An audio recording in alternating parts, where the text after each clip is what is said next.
Yeah, this is an in-process video of my fitting.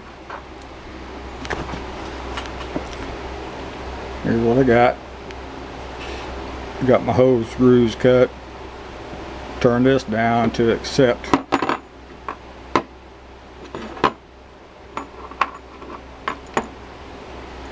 this 1/2" male adapter. And where I screwed up on my first one was trying to thread this brass for a 1/2" male pipe thread. I did every trick I know and I could not get it to do it. This is only 640 thousandths after I turned it down, and there's not a lot of area to grip, and made my first one look like crap. What I'll do now, I've got some 5% silver solder coming. I got my flux, so I'll simply braze this bushing onto my hose adapter instead of using my flux coated brass.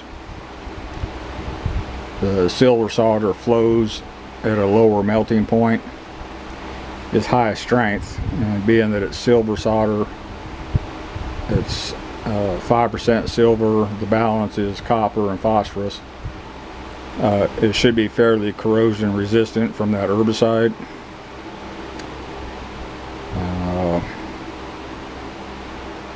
But yeah, this one looks a whole lot better than my first one. I got material to make one more. I might keep my first one as my spare and put my two pretty ones on my sprayers. I already got my center hole bored.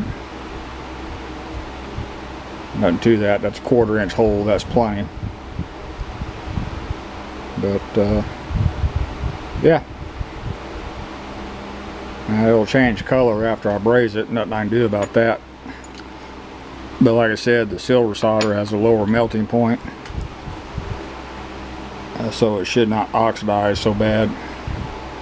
But anyway, let me cut off the round stock I got to the right length. I bore it first and then turn down the fitting end, then I turn down the hose end. So let me get that and finish up what I'm doing. Thank you.